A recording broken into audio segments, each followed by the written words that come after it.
உங்க பைபிள் எடுத்துக்கோங்க, நீதிமொழிகள் 3ஆம் அதிகாரம் சேர்ந்து நாம் வாசிக்கலாம். 5ஆம் வசனம் 6ஆம் வசனம். உன் சுய புத்தியின் மேல் சாயாமல் உன் முழு இருதயத்தோடும் கர்த்தரில் நம்பிக்கையாயிருந்து உன் வழிகள் எல்லாம் அவரை நினைத்துக்கொள், அப்பொழுது அவர் உன் பாதையை செவ்வைப்படுத்துவார். ஆமென்.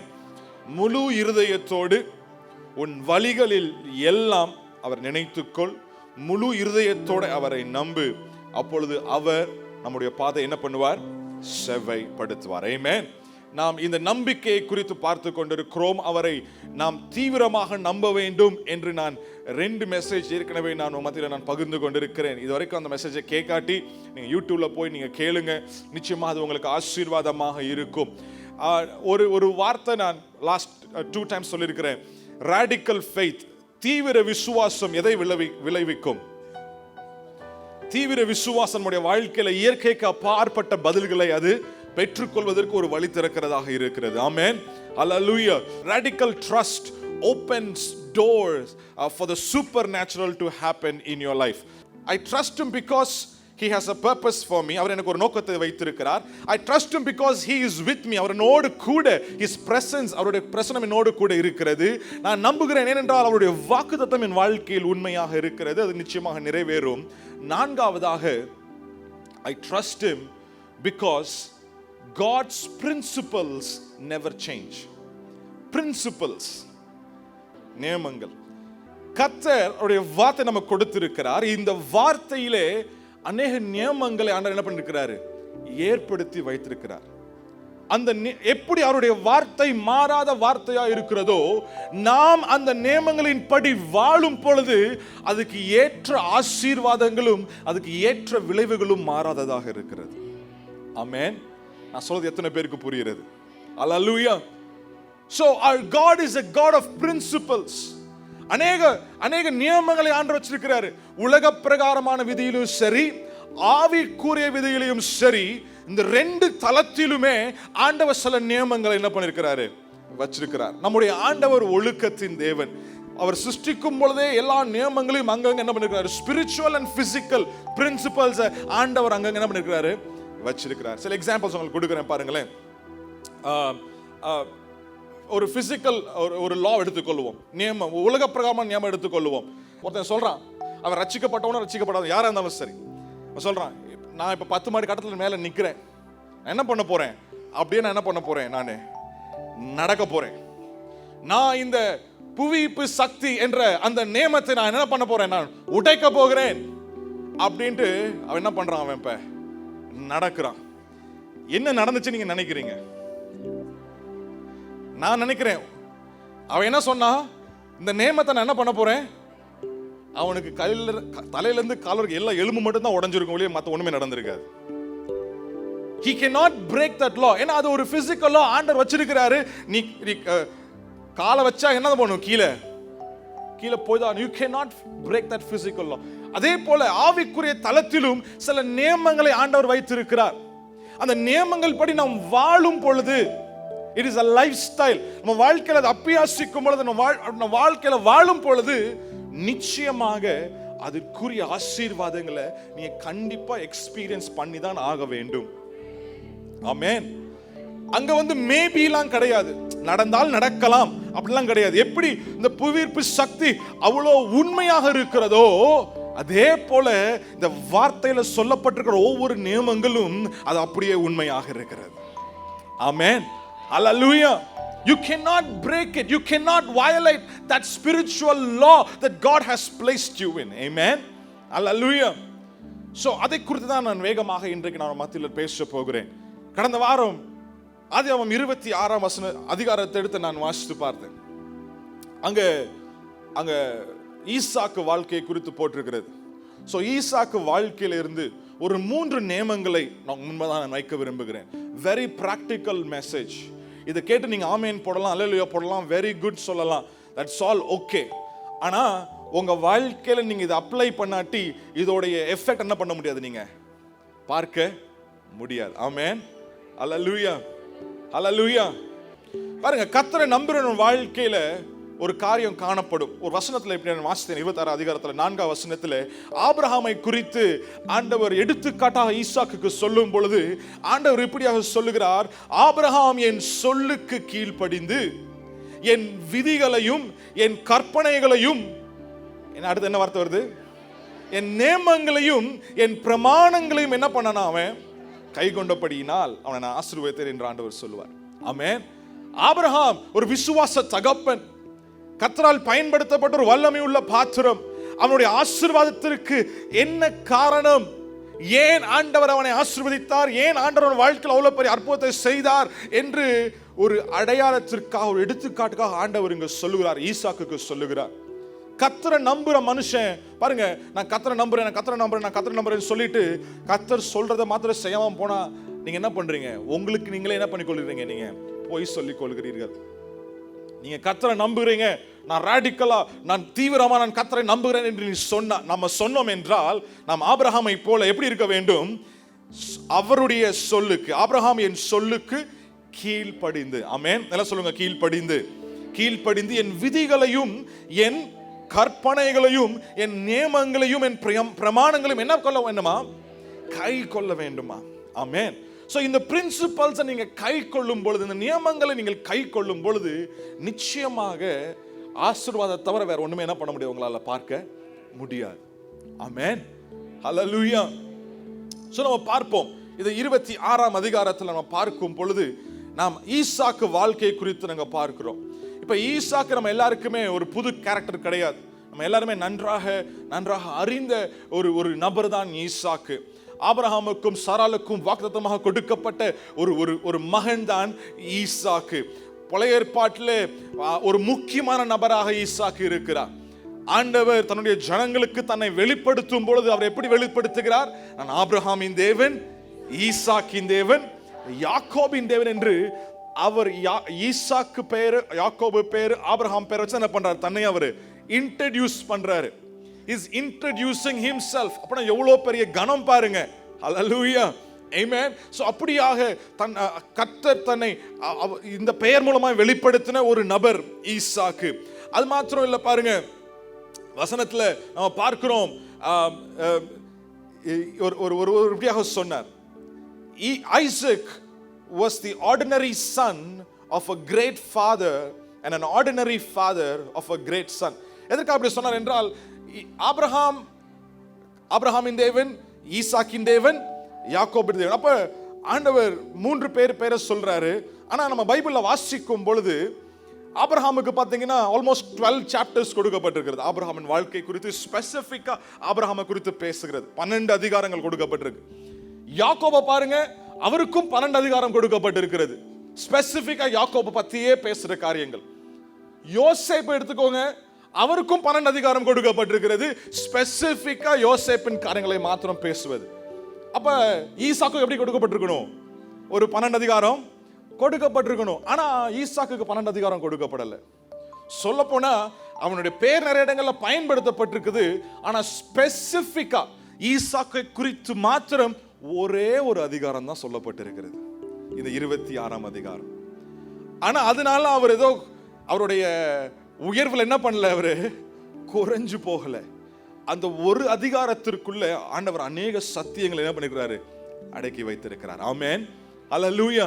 சோ இங்கதான் இந்த ஊழியக்காரர் எப்படியா சொல்றாரு, Isaac was an ordinary son of a great father. ஆபிரகாமின் ஒரு பெரிய father of faith பாத்தீங்களா. He was an ordinary son of a great father and he was an ordinary father of a great son. அப்படின்றால் சாதாரண தகப்பன், ஆனா அவருக்கு இருந்த மகன் யாக்கோபு எப்படிப்பட்டவன், பயங்கர உயர்வா இருந்த ஒரு மனிதன். ஆமென். எதுக்காக நான் சொல்றேன் பாத்தீங்கன்னா, நீங்க ஈசாக்கை போல ஒரு ஆர்டினரி லைஃப் நீங்க வாழ்ந்து கொண்டு இருக்கலாம். நீங்க ஒரு ஆர்டினரி சன்னாக, நீங்க ஒரு ஆர்டினரி ஃபாதராக, நீங்க ஒரு ஆர்டினரி மதராக, நீங்க ஒரு ஆர்டினரி ஸ்டூடெண்டாக இருக்கலாம். அந்த ஆர்டினரி மக்களுடைய பார்வைக்கு தான் அது ஆர்டினரி. ஆமென். கர்த்தர் உங்க மேல வச்சிருக்கிற நோக்கம், அவர் வச்சிருக்கிற திட்டம், ஆமென், அது எல்லாமே உங்களை எக்ஸ்ட்ராடினரியாக அது மாற்றும். ஆமென். ஹல்லேலூயா. சொல்றேன், எழுதி வச்சுக்கோங்க. நீங்க கர்த்தரின் ராடிக்கலா நம்பி இந்த நியமங்கள் படி நீங்க வாழ்றீங்கன்னா சந்ததிகள் உங்களுடைய செய்கைகளை குறித்து பேசுவார்கள். ஆமென். நான் விசுவாசத்தை இந்த சபை ஆண்டவர் அப்படியாக வழி நடத்துவாராக. அல்லேலூயா. சந்ததிகள் வருகிற காலங்களிலே, சந்ததிகள் ஹிஸ்டரியில, சர்ச் ஹிஸ்டரியில நம்முடைய சபையின் பேர் இவங்க கர்த்தரை இப்படி நம்பினாங்க என்று ஆண்டவர் எழுதி வைப்பார். அப்படிப்பட்ட சபை நம்ம சபையை மாற்றுவாராக. எத்தனை பேர் விசுவாசிக்கிறீங்க? ஆமென். சோ ஈசாக்கு ஒரு நார்மல் பர்சனாக இருந்தான். ஆனா அவனுடைய வாழ்க்கையில ஒரு 3 நியமங்களை நான் பார்த்தேன். அவன் வாழ்க்கை ஒரு எக்ஸ்ட்ராடினரியாக அது மாற்றினது. நம்பர் 1, எழுதிக்கோங்க, வேகமா எழுதிக்கோங்க. The principle of hard work. கடின உழைப்பு என்ற நியமம். கடின உழைப்பு என்ற நியமம்.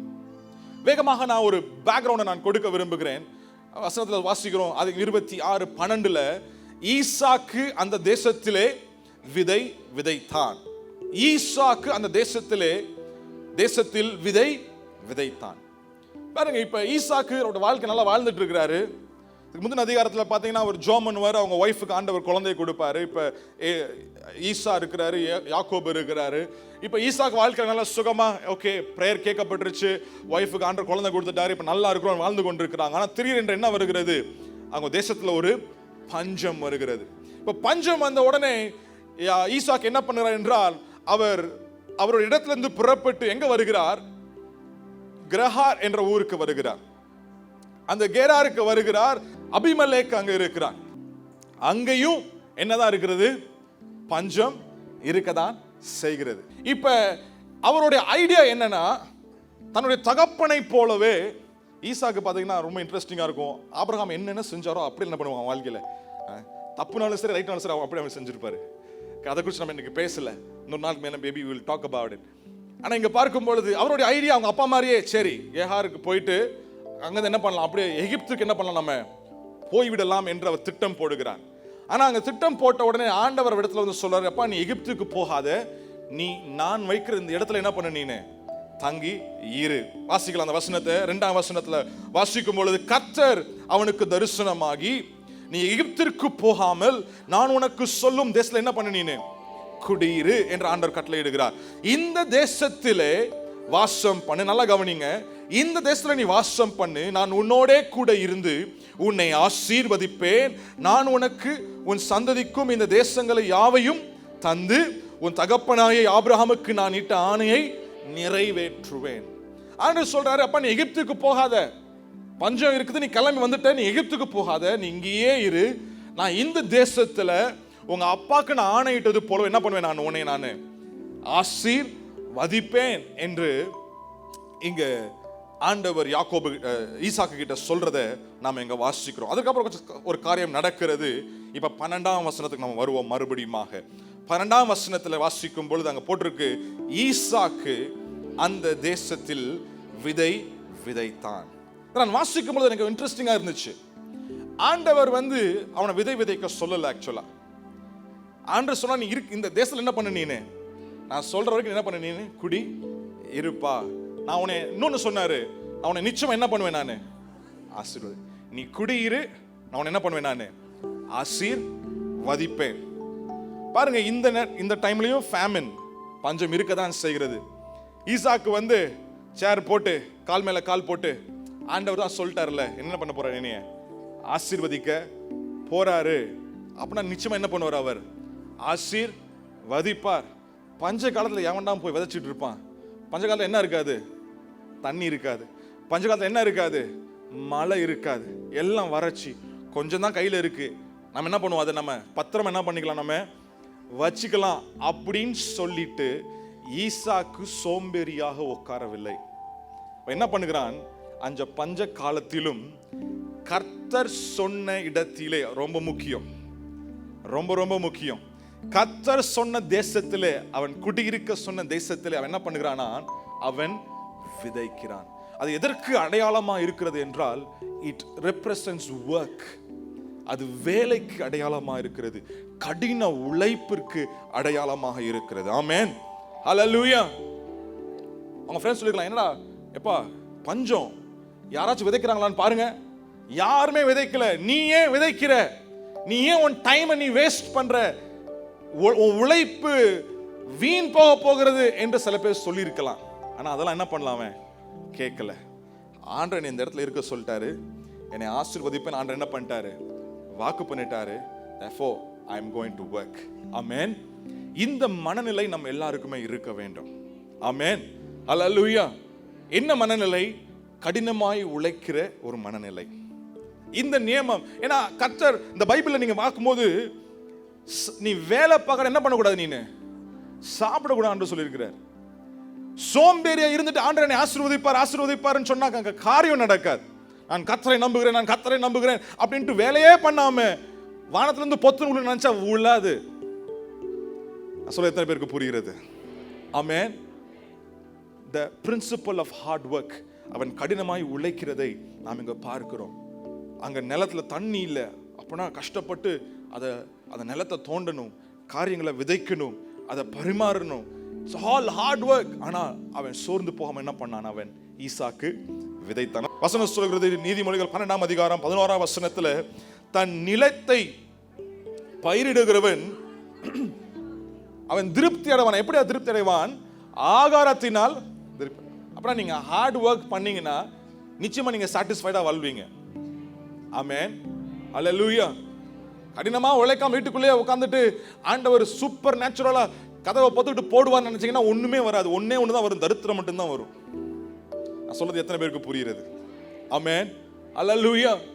பாருங்க, தன் நிலத்தை பயன்படுத்துகிறவன் பயிரிடுகிறவன் எப்படி இருப்பானா? ஆகாரத்தில் திருப்தி அடைவான். அடுத்து வாசிங்க. அப்படின்னா என்ன தெரியுமா? அப்படியே ஒரு வேற உலகத்துல வாழ்றது, அப்படியே ஃபேண்டசிஸ்னு சொல்லுவாங்க ஆங்கிலத்துல. அப்படியே ட்ரீம் பண்ணிட்டே இருக்கிறது, அப்படியே நடக்க ட்ரீம் பண்ணிட்டே இருக்கு. அப்படி மட்டும் வாழ்றவன், வேலையே பார்க்காதவன் எப்படி இருப்பானா? அவன் மதியற்றவன். நான் சொல்லுங்க, பைபிள் சொல்லுது. ஆமென். ஒரு டே ட்ரீமர்ஸ் தான் இருக்காதீங்க. சில பேர் சொல்லுவாங்கல்ல, பிசிக்கலி பிரசன்ட் மென்டலி. ஆமா, சில பேர் அப்படிதான் இருப்பாங்க, சர்ச்சிலே அப்படிதான் இருப்பாங்க. ஆமென், அல்லேலூயா அப்படின்னு சொல்லுவாங்க, ஆனா அங்க இருக்க மாட்டாங்க உண்மையா. ஒரு நாள் ஒரு பாஸ்டர் பிரசங்கம் பண்ணிட்டு இருந்தாராம். பிரசங்கம் பண்ணிட்டு இருக்கும்போது ஒருத்தவங்க, அது அம்மாவோ ஆனோ பெண்ணோ பிரச்சனை இல்லை, ஒருத்தவங்க நல்லா தூங்கிட்டு இருந்தாங்க. அவர் திடீர்னு பிரசங்கம் பண்ண சொன்னாரா, யாரெல்லாம் நரகத்துக்கு போக போறீங்க எந்திரிச்சு நில்லுங்க அப்படின்னு சொன்னாராம். இந்த அம்மாக்கு கேட்டதெல்லாம், சாரி அம்மான்னு சொல்லிட்டேன்னா சரி, இந்த நபருக்கு கேட்டதெல்லாம் எந்திரிச்சு நில்லுங்க அப்படிதான் கேட்டுச்சு. உடனே நம்ம டமார் எந்திரிச்சு நின்றுச்சு. எல்லாரும் அந்த அம்மாவை பார்த்தாங்க. கேட்டாங்களா, எதுக்குமா எந்திரிச்சு நிக்கிறீங்க அப்படின்னு கேட்டோன்னே, தெரியல பாஸ்டர் தனியா நிக்கிறாரு, அவருக்கு கம்பெனி கொடுக்கறதுக்காக நான் நிக்கிறேன்னு சொன்னாங்க. சில எதுக்கு சொல்றோம் என்ன சொல்றோம்னு கேட்காம என்ன பண்ணுவாங்க, சொல்லுவாங்க. அந்த கடின உழைப்பு என்ற நியமத்தை ஆண்டவர் பைபிள் என்ன பண்ணிருக்கிறாரு? எழுதி வச்சிருக்கிறாரு. When you work hard, you will definitely see the blessing of the Lord. Amen. பாருங்க, இவன் கடினமாய் அவன் விதைக்கிறான். அங்க என்ன நடக்கிறது பாருங்க. விதைக்கிறான். அந்த வசனத்தை வாசிங்க மறுபடியுமாக. கர்த்தர் அவனை ஆசீர்வதித்ததினாலே அந்த வருஷத்தில் 100 மடங்கு பலன் அடைந்தான். 100 மடங்கு பலன் அடைந்தான். சொல்லுங்க, 100 மடங்கு. 100 மடங்கு. நான் விசுவாசிக்கிறேன், இந்த நியமத்துக்கு கீழே நீங்க வாழும் பொழுது, கர்த்தரை நம்புறவங்க கடினமாய் உழைக்கும் பொழுது, இந்த நியமத்தின்படி வாழும் பொழுது, இந்த வருஷத்துல இந்த 2020ல நீங்க 100 மடங்கு அறுவடை உங்க வாழ்க்கையில நீங்கள் பார்ப்பீர்கள். ஹல்லேலூயா. திங்ஸ் வேர்ல்ட் எக்கானமி நீங்க பார்க்காதீங்க. ஏன்னா வேர்ல்ட்ல பஞ்சம் தான். இந்தியன் எக்கானமி ஒண்ணுமே மூவ் ஆக மாட்டேங்குதுன்னு சொல்றாங்க. இப்படியே குறைஞ்சிட்டே போகுதுன்னு சொல்றாங்க. இந்த கம்பெனி க்ளோஸ் ஆயிருச்சு, அந்த கம்பெனி க்ளோஸ் ஆயிருச்சு, இத்தனை பேருக்கு வேலை போச்சு, ஐடில வேலை போச்சு, எல்லாருமே போய் கொண்டிருக்கலாம். ஆனா நீங்க, if you are where God is placed you to be, ஆண்டவர் உங்களை வைத்திருந்த இடத்துல நீங்கள் நாட்டப்பட்டவர்களாக இருந்து நீங்கள் கடினமாய் உழைக்கிறவர்களாக இருந்தால், நிச்சயமாக உங்க வாழ்க்கையில நீங்க 100 மடங்கு அறுவடை வந்துதான் ஆக வேண்டும். ஆமென். ஏனென்றால் உங்களை ஆசீர்வதிக்கிறவர், உங்க நிலத்தை விளைய செய்கிறவர் அவர்தான். ஆமென். ரொம்ப பிடிச்சிருந்துச்சு. கர்த்தர் அவனை ஆசீர்வதித்ததினால் அந்த வருஷத்தில் 100 மடங்கு பலன் அடைந்தான். சொல்ல போனா அவனுடைய கடின உழைப்பு கூட 100 மடங்கு அறுவடையை கொண்டு வரல. அதுக்கு நம்ம கடினமா உழைக்காம இல்ல, அவன் விதைத்தான், அவன் உழைத்தான். ஆனா 100 மடங்கு அறுவடை கொடுத்தது யாரு? கர்த்தர். ஆமென். இந்த வருஷம் நீங்க ரெடி ஆயிக்கோங்க. ஆமென். நீங்க கர்த்தருல எடுக்கிற பிரயாசம் ஒன்றும் விருதாவாய் போகவே போகாது. 100% blessing நீங்க பார்க்க போறீங்க உங்க லைஃப்ல. ஹல்லேலூயா. ஆமென். ஸ்டூடண்ட்ஸ் படிக்கிறவங்க hard work in your classes. உங்க கிளாसेसல நீங்க ஹார்ட் வர்க் பண்ணுங்க, எக்ஸ்ட்ரா டைம் போடுங்க. நிச்சயமாக நீங்க எதிர்பார்க்கிற முடிவு ஆண்டவர் உங்களுக்கு கொடுப்பார். ஹல்லேலூயா. பிசினஸ் பண்றவங்க ஞானமா நீங்க இன்னும் ஹார்ட் ஒர்க் பண்ணுங்க. ஆண்டவர் உங்கள் கையின் பிரயாசங்களை ஆசீர்வதிப்பார். ஹல்லேலூயா. 100 மடங்கு ஆசீர்வாதம்.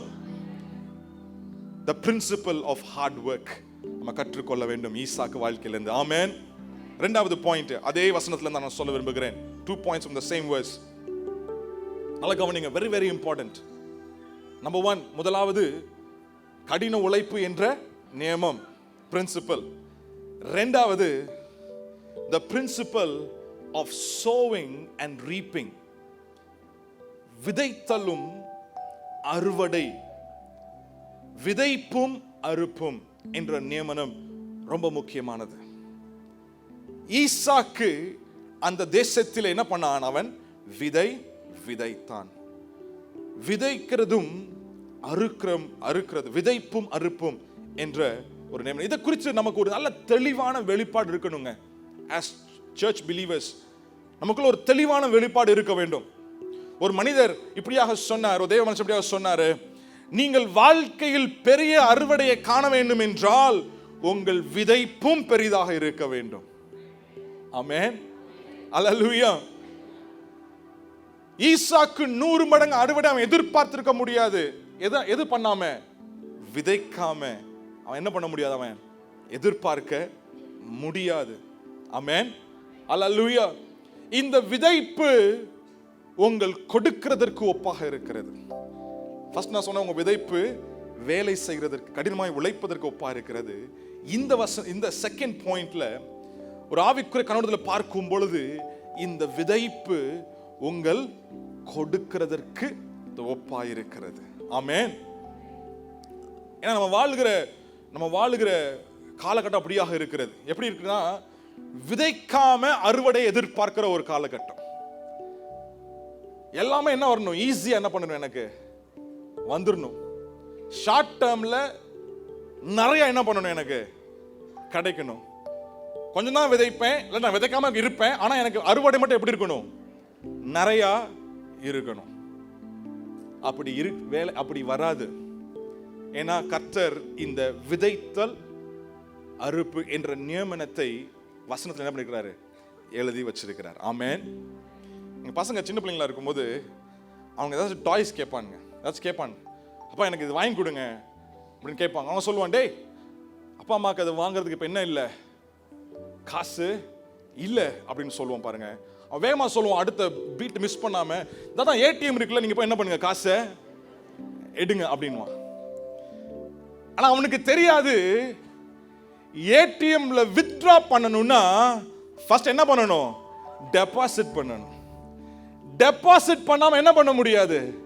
வித்ட்ரா பண்ண முடியாது. ஆவிக்குரிய தலத்திலும் ஆண்டவரிடமிருந்து சில காரியங்களை நம்ம எக்ஸ்பெக்ட் பண்றோம்னா, பெற்றுக்கொள்ள வேண்டும் என்றால் சில காரியங்களை நம்ம டெபாசிட் பண்ணி தான் ஆகணும். ஆமென். நான் சொல்ல எத்தனை பேருக்கு புரியுது? ஆமென் சொல்லுங்க பாருங்க. ஆமென். Without deposit there is no withdrawal. வசனம் சொல்லுகிறது, லூக்கா 6:38 கொடுங்கள், அப்பொழுது உங்களுக்கு என்ன பண்ணுமா? கொடுக்கப்படும். இந்த ரெண்டு வசனத்தை கொஞ்சம் கம்பேர் பண்ணி பார்க்கும் பொழுது எது ஃபர்ஸ்ட் வருது? விதைக்கிறது ஃபர்ஸ்ட் வருதா, அறுக்கிறது ஃபர்ஸ்ட் வருதா? விதைக்கிறது. ஆமென். Your sowing precedes your harvest.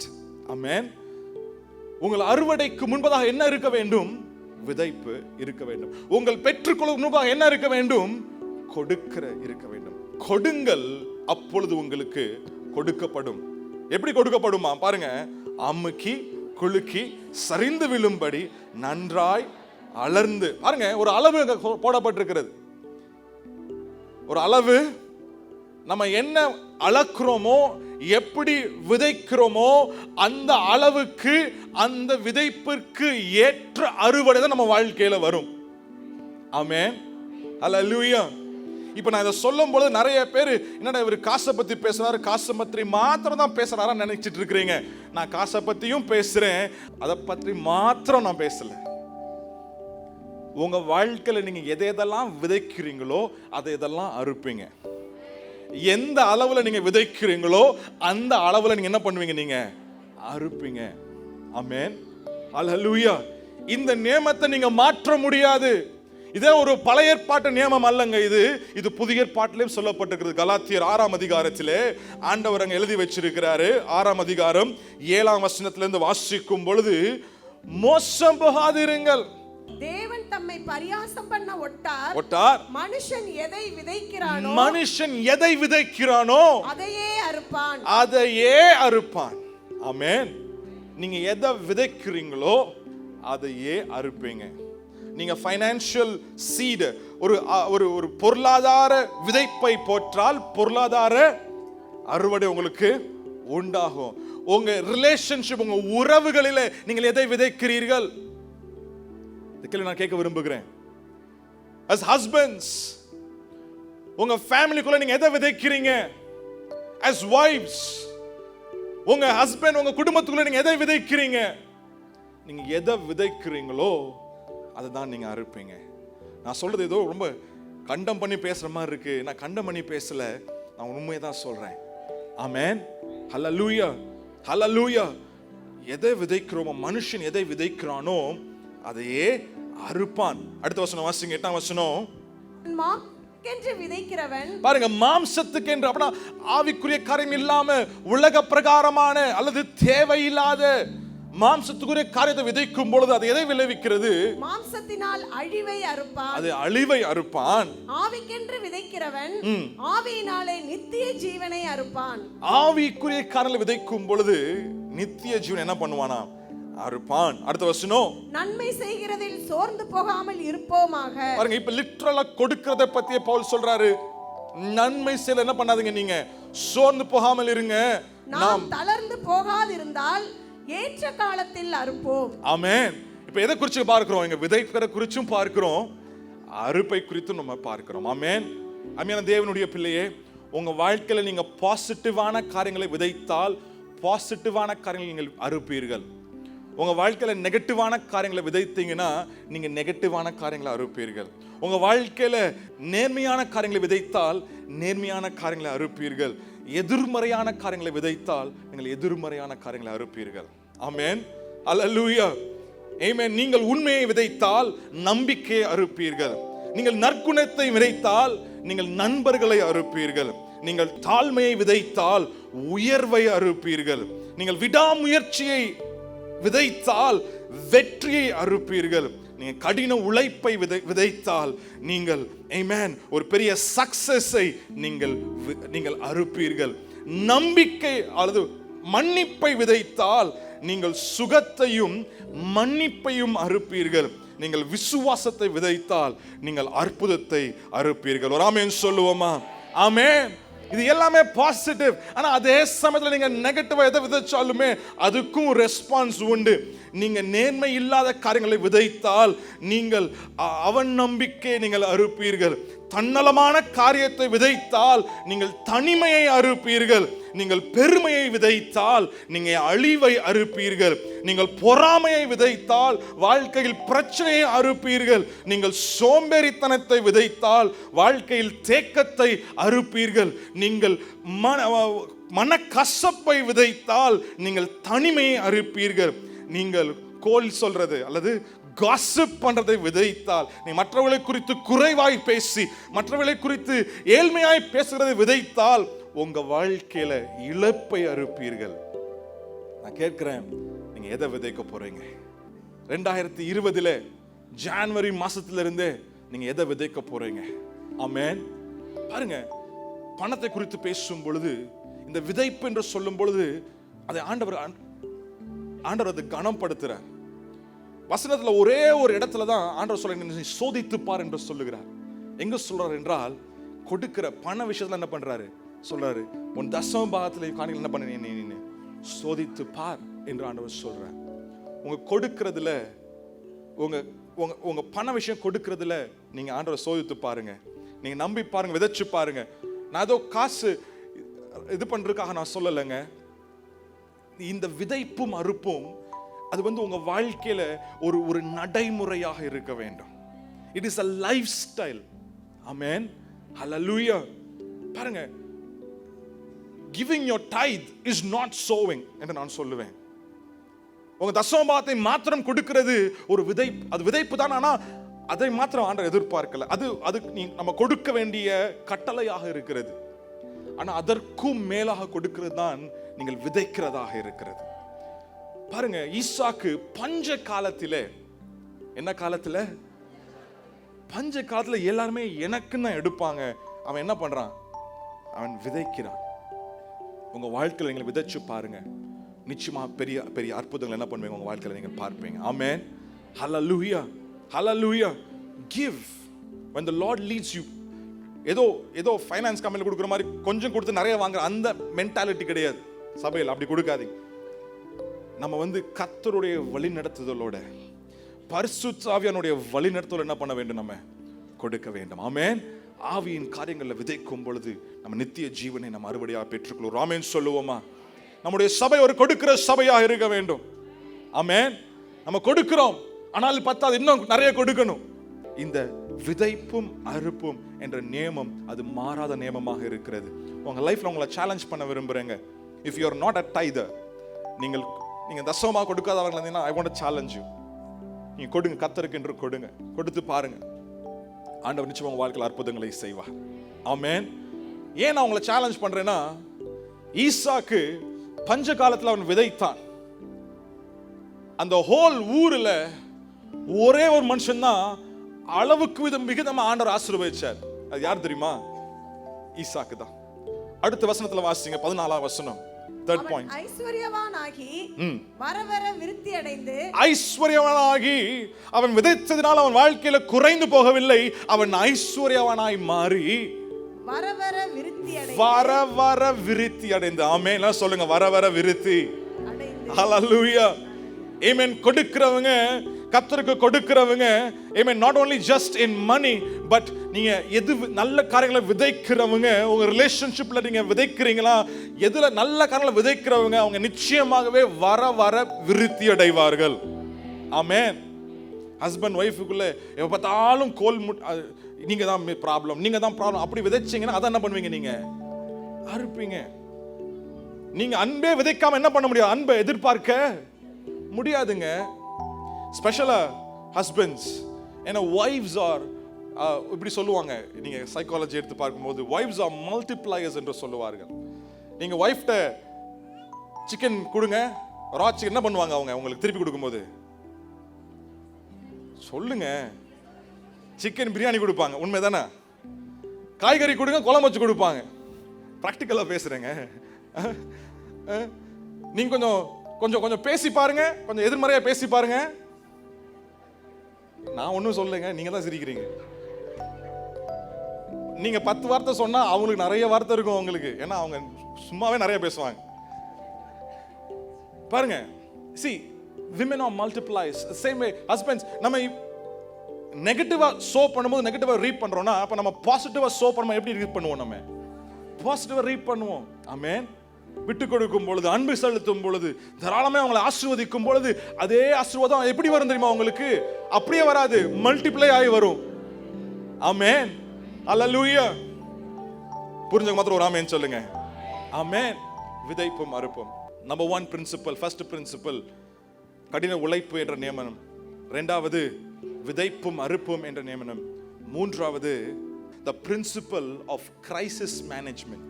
எப்படி நெருக்கடியை ஹேண்டில் பண்ண வேண்டும் என்று ஈசாக்கு ரொம்ப அழகா சொல்லி கொடுக்கிறார். ஈசாக்கு வாழ்க்கையில ஒரு கடினமாய் உழைத்தார், கடினமாய் விதைத்தார், அதன் நிமித்தம் வரவர விருத்தி அடைந்தார். அந்த வரவர விருத்தியோட பிரச்சனையும் சேர்ந்து வந்துச்சு. அதே 14ஆம் வசனத்துல வாசிக்கும் பொழுது அவங்க என்ன பண்ணாங்க? பொறாமப்பட்டாங்களாம். இவர் மட்டும் இவ்வளவு ஆசீர்வாதமா இருக்கிறத பார்த்து என்ன பண்ணாங்க? அவங்க பெலிஸ்தர் என்ன பண்ணாங்க? பொறாமப்பட்டாங்க. உங்க வாழ்க்கையில் அப்படிதான் வரும். கர்த்தர் உங்களை ஆசீர்வதிக்கும் பொழுது, நீங்க நியமனத்துப்படி வாழும் பொழுது, உங்க வாழ்க்கையை பார்த்து சில பேர் என்ன பண்ணுவாங்க?